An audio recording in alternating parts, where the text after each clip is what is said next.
Good morning students. Lesson 2 भारतीय उपमहाद्वीप का प्राकृतिक स्वरूप पढ़ रहे थे, उसी में से हम देखेंगे 2.1.4 में पढ़ रहे हैं। आगे देखेंगे जिसमें मशीन युक्त नाव ट्रॉलर के बारे में। आज से 40 वर्ष पहले ये बताया कि सरकार ने ऐलान किया, सरकार ये बताए कि जो लोग मछली पकड़ने की मशीन युक्त नाव ट्रॉलर खरीदना चाहते उन्हें सरकार से लोन और क्या मिलेगी, सब्सिडी मिलेगी, जिसके माध्यम से जो मछली पकड़ने वाले जो मछुआरे हैं या उनको मशीन युक्त नाव दी जाएगी। कुल मिलाकर नाव और नए जालों की कीमत 2 लाख रुपए हुई। तो इस तरीके से जो नाव और जो नए जाल दी जाएंगे उसकी कीमत 2 लाख हो गई।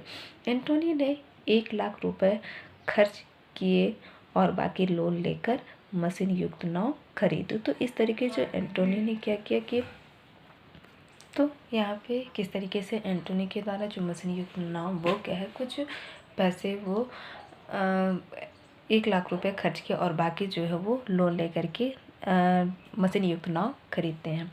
अब आगे देखते हैं। पूरे गांव में एंटोनी के अलावा केवल 2 और लोग थे जो इस नई नाव को खरीदने के लिए धन जुटा पाए। मशीन युक्त नाव से एंटोनी को बहुत फ़ायदा हुआ। तो इस तरीके से एंटोनी को इससे फ़ायदा होने लगा। एक तो उसे बहुत कम मजदूरी लगाने पड़े। पहले वह 50-60 लोगों से काम करवाता था। जो पहले स्थिति क्या थी कि वो 50-60 लोगों के द्वारा काम किया जाता था जिसमें, लेकिन अब ये क्या है, बहुत कम वो मजदूर लगा करके वो काम कर रहा था। अब केवल 6-7 लोगों की ज़रूरत है। नाव का एक कप्तान जो एंटोनी का भांजा था और 6 मजदूर जिनमें से अधिकांश उसके रिश्तेदार ही थे। मशीन युक्त नाव से समुद्र में काफ़ी दूर जाकर मछली पकड़ी जा सकती है। इस कारण अधिक मछली मिल सकती है। जब समुद्र में तेज हवा चल रही हो या ऊंची लहरें उड़ रही हो तब भी ये नाव समुद्र में जा सकती हैं। तो जो मशीन युक्त नाव है उससे क्या किया जा सकता था कि जो पहले छोटी जो मछली होती थी नाव होती थी, उन नावों के माध्यम से गहराई तक जाना मुश्किल होता था या समुद्र में काफ़ी दूर तक जाया नहीं जा सकता था। लेकिन मशीन युक्त नाव की वजह से समुद्र में दूर तक जा सकता था और मछली भी उन्हें अच्छी मात्रा में मिल जाती थी। और इन मशीन युक्त नाव की से क्या होने की जो ऊँची ऊँची लहरें होती थी उसमें आसानी से क्या है नाव समुद्र तक जा सकती थी। जब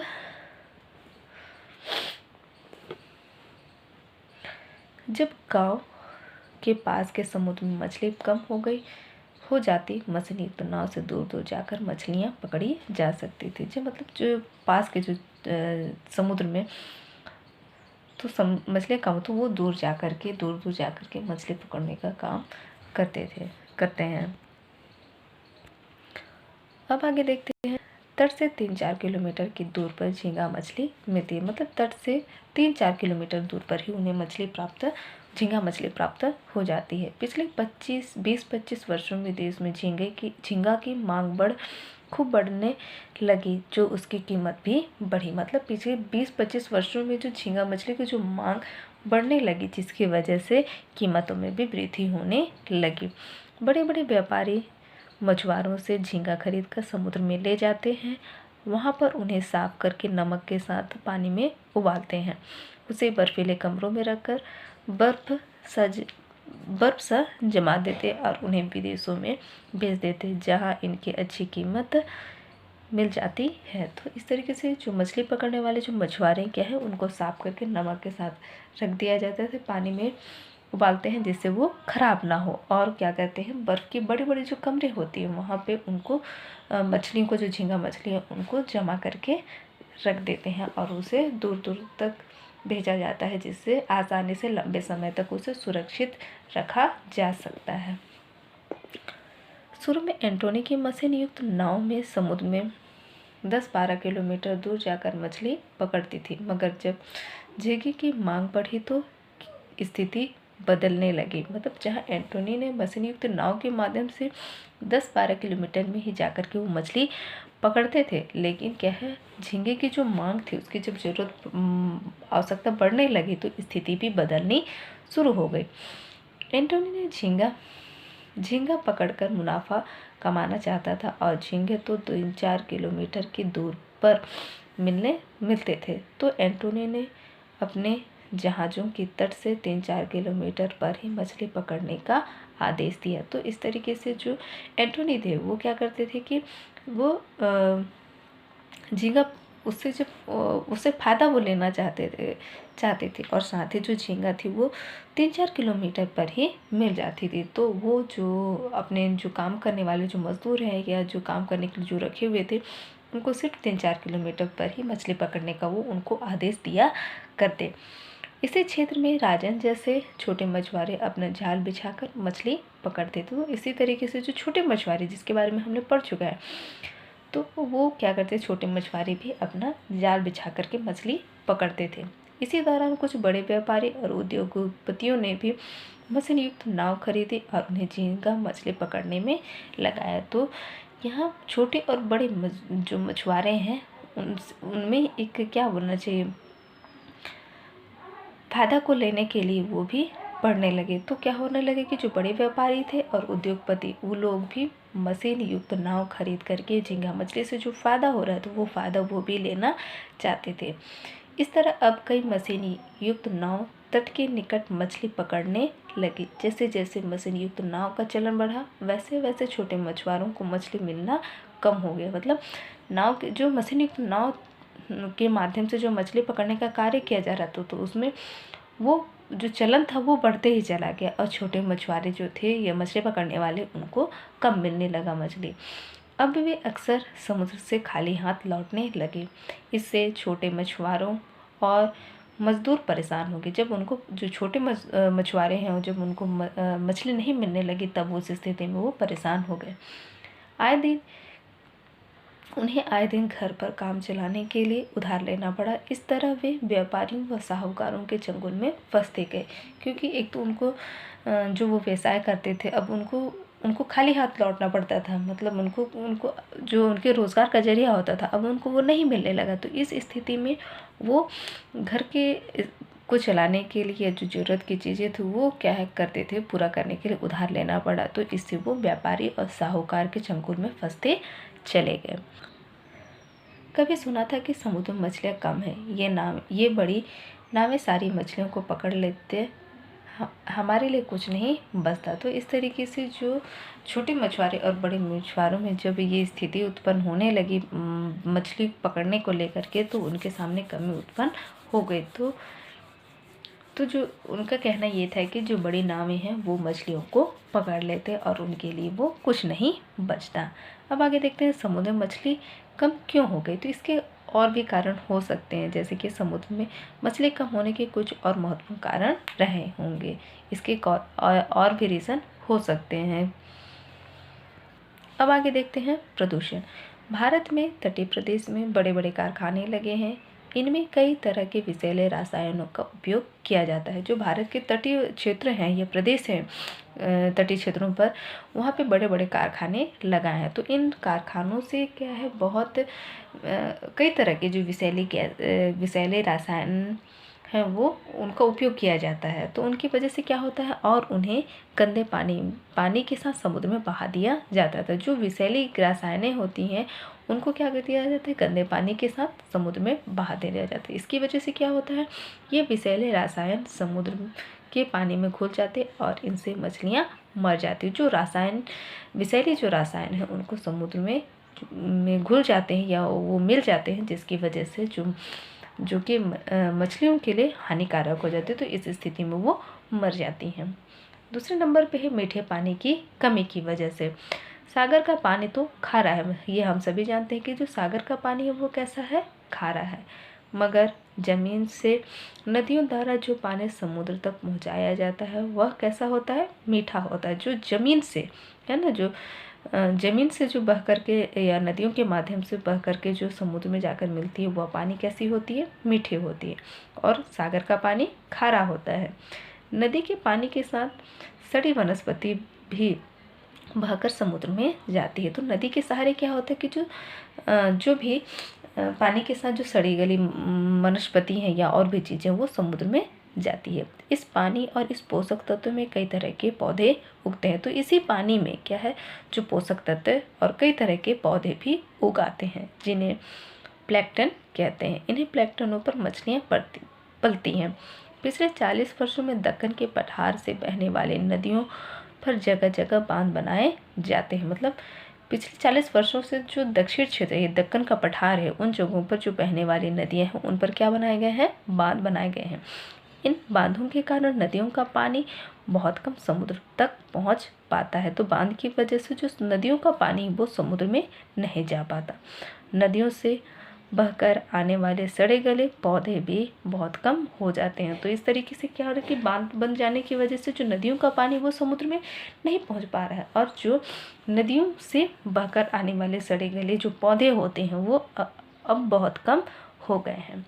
इससे समुद्री मछलियों पर क्या प्रभाव पड़ेगा, विचार करें। एक तो उनको खाने के लिए, जैसे कि हमने ऊपर पढ़ा लाइन में कि किस तरह से प्लैंकटन जो होती हैं जिस पर मछलियाँ पलती हैं या उनको खाने के लिए जो भी चीज़ें मिलती हैं, तो वो जिस तरीके से सड़े गले पौधे या अन्य चीज़ें हैं, वनस्पति हैं, वो जाकर के समुद्र में मिलती हैं। तो मछलियों का एक जीवन उनके पोषक तत्व का या उनके खाने पीने के लिए उनको भरपूर चीज़ें मिलती हैं। लेकिन जब ये चीज़ें ही ना पड़ेंगी तो उस पर स्वभाव सी बात है कि उन पर बुरा प्रभाव पड़ेगा।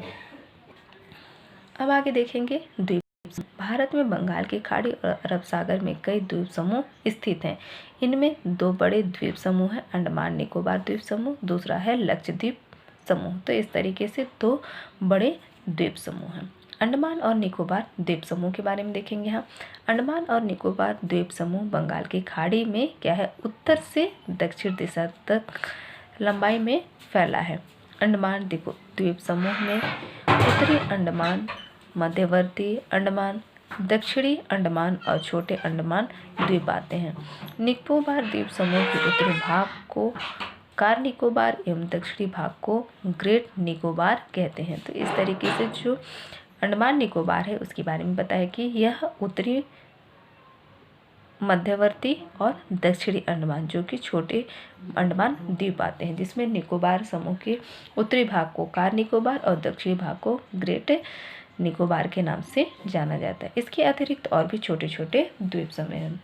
तो आप इसे मानचित्र में देख सकते हैं कि इसमें और तरह के, जैसे कि यहाँ पे चित्र में दिखाया गया है अंडमान और निकोबार द्वीप समूह, जैसे great Nicobar, little Nicobar, car Nicobar, little Andaman, दक्षिणी अंडमान, मध्य अंडमान और उत्तरी अंडमान दिखाए गए हैं। अब आगे देखते हैं। अंडमान और निकोबार द्वीप समूह सागर में डूबे हुए पर्वत की ऊपरी चोटियां हैं। इसका तट किनारा बहुत कटा-फटा है। जो अंडमान निकोबार द्वीप समूह वो सागर में क्या है, डूबे हुए पर्वतों की ऊपरी चोटियां है। जो सागर में डूबे हुए जो पर्वत है उसकी ऊपरी वो चोटी है, जिस पर क्या होते लोग रहते भी हैं। इसका तट किनारा बहुत कैसा है, कटा-फटा, मतलब खुसा निकला हुआ है। धरातल कैसी है, उबड़-खाबड़ है, समतल ना होकर के उबड़-खाबड़ है। कहीं छोटे छोटे मैदान तो कहीं पर्वत एवं कैसे हैं, पठार हैं। कुछ द्वीपों के किनारे प्रवाल कोरल की अधिकता है, कहीं भूमिगत गुफाएं। हैवलॉक द्वीप कोरल के लिए एक 12 टन द्वीप भूमिगत गुफा के लिए क्या हुई है, वो प्रसिद्ध है। यहाँ भौगोलिक स्थलाकृतियाँ, जो स्थलों की आकृतियाँ क्या है,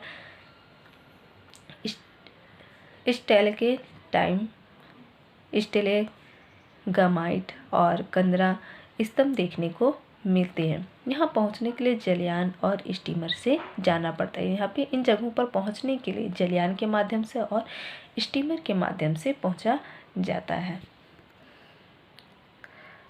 अंडमान और निकोबार द्वीप समूह की राजधानी पोर्ट ब्लेयर है। इसका समुद्री तट बहुत सुंदर, पर्यटकों का मनमोहक लेने वाला है। मतलब जो समुद्री तट है वो कैसी है, बहुत ही खूबसूरत है, और जो पर्यटक है जो घूमने फिरने जो आते हैं उनके मन को मोह लेने वाला दृश्य है। यहाँ प्रसिद्ध सेल्युलर जेल है, जहाँ अंग्रेज भारतीय जो की बहुत प्रसिद्ध है, जहाँ पे क्या होती थी, अंग्रेज भारतीय स्वतंत्रता सेनानियों को काले पानी मतलब देश निकाला की सजा देते थे। वर्तमान में यह जेल राष्ट्रीय स्मारक है। ये जब अंग्रेजों का शासन भारत पर चलता था उस समय जो भारतीय स्वतंत्रता सेनानियों को काले पानी की सजा दी जाती थी, जिसको देश निकाला भी कहा जाता था, तो उन जगहों को आज की स्थिति में क्या बना दिया है, जेल राष्ट्रीय स्मारक की है वर्तमान स्थिति में। अब आगे देखते हैं, अंडमान और निकोबार द्वीप के पोर्ट ब्लेयर एवं उसके समीपवर्ती क्षेत्रों में आबादी कैसी है, घनी है। मतलब अंडमान निकोबार द्वीप समूह के जो भी क्षेत्र हैं उसके आसपास जो है वहाँ पे आबादी मतलब लोगों की आबादी कैसी है, घनी है, सघन है, और शेष बहुत कैसी है, बिखरी हुई है। इन द्वीप समूह में आदिम सभ्यता एवं आधुनिक सभ्यता देखने को मिलती है। तो इन जगहों पर इन द्वीप समूह में क्या है, आदिम समय जो पुराने सभ्यता है वह एवं आधुनिक सभ्यता, आदिम सभ्यता और आधुनिक सभ्यता दोनों को देखने को मिलती है। यहाँ के आदिवासी आज भी घने जंगलों के बीच जीवन यापन करते हैं, मतलब जंगलों के बीच में रहकर अपना जीवन कर रहे हैं।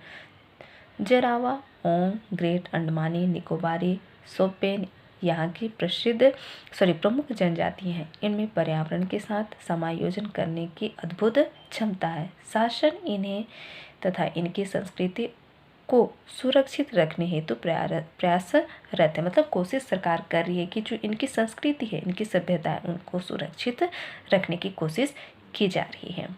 यहाँ पीने के पानी की बहुत समस्या है। बारिश तो बहुत कम होती है, परंतु अधिकांश वर्षा जल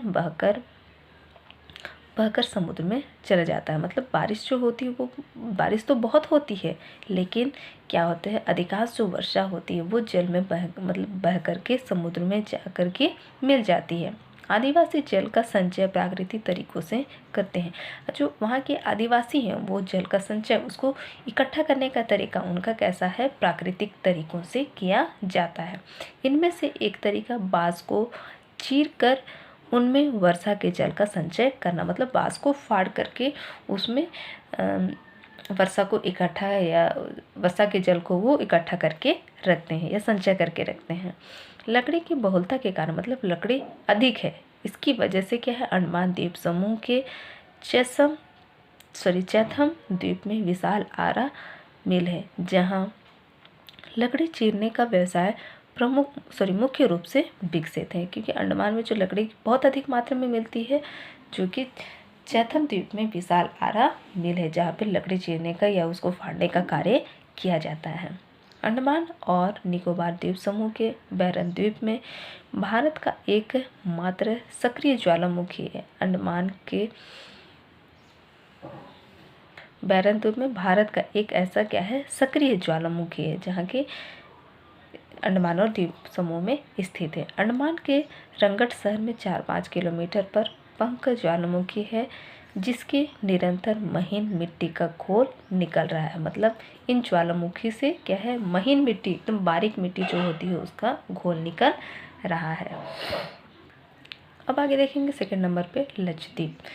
मानचित्र में लक्षद्वीप समूह की स्थिति को देखिए। यह द्वीप समूह अरब सागर में दक्षिण की ओर मालाबार तट केरल के पश्चिमी की ओर फैला हुआ है। जैसे कि यहाँ पे जो लक्षद्वीप समूह है उन क्षेत्रों को यहाँ पे दिखाया गया है। आप देख सकते हैं यहाँ पे 2.16 में लक्षद्वीप समूह जो कि क्या है, दक्षिण की ओर मालाबार तट केरल के पश्चिम की ओर क्या है, पश्चिम की ओर फैला हुआ है। इसका कुल क्षेत्रफल 32 वर्ग किलोमीटर है। सन 1973 से पहले इस द्वीप समूह को लक्षद्वीप, मिनिकॉय और अमीनी द्वीप के नाम से जाना जाता था। ये 1973 से पहले इस जिसको आज लक्षद्वीप द्वीप समूह के नाम से जाना जाता है, वो पहले लक्षद्वीप, मिनिकॉय और अमीनी द्वीप समूह के नाम से उसको जाना करते थे लोग। वर्तमान में इसे लक्षद्वीप समूह कहते हैं। यहाँ लगभग 36 द्वीप हैं, जिनमें लक्षद्वीप सबसे बड़ा है। लक्षद्वीप समूह पर्वत के अंश है, जिस पर लंबे समय तक प्रवाल के अस्थि पंजरों का जमाव जिसको कहते हैं निक्षेप हो रहा है, जो कि एक लंबे समय के प्रवाल के अस्थि मतलब जो शेष बचे हुए रहते हैं उसके जमाव से हो रहा है। इस भाग में रेत, बजरी, गुलास्म, शैवाल आदि भी जमाव हजारों साल तक होता रहा और इससे द्वीपों का निर्माण हुआ। मतलब इस भाग पर क्या है, रेत, बजरी, गुलास्म और शैवाल हैं और भी चीज़ें हैं जिसके जमाव की वजह से हजारों साल हो गए हैं, जिसकी वजह से इस द्वीप जो समूह है उस द्वीप समूह का निर्माण हुआ है। वैज्ञानिकों का मानना है कि यह द्वीप समूह अरावली पर्वत का ही अवशेष है, मतलब अरावली पर्वत का ही शेष हिस्सा है। इस द्वीप समूह की राजधानी क्या है, कवरत्ती है। अब आगे देखते हैं उपयुक्त दोनों द्वीप समूह की जलवायु कैसी है, उष्ण आर्द्र है, इसलिए इनमें उष्ण कटिबंधीय सदापर्ण मतलब सदाबहार, जहाँ की पत्ते कैसे होते हैं, सदा हरे भरे होते हैं, तो सदाबहार वन मिलते हैं। ये वन कैसे घने हैं, मतलब बहुत घने होते हैं। यहाँ के प्रमुख वृक्ष महोगनी, एबोनी, रोजवुड, ताड़, बांस आदि है। समुद्री किनारों पर ज्वारीय वनस्पति मिलती है।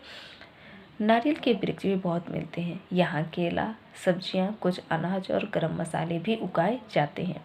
इन द्वीप समूह के निवासी एक द्वीप समूह से दूसरे द्वीप समूह तक नाव, स्टीमर या जलयान के द्वारा आते जाते हैं। तो इस तरीके से वो क्या करते हैं, जो आने जाने का उनका जो साधन है वो क्या है, एक द्वीप से दूसरे द्वीप जाने के लिए वो या तो नाव का, स्टीमर या जलयानों का वो के द्वारा वो आते जाते रहते हैं।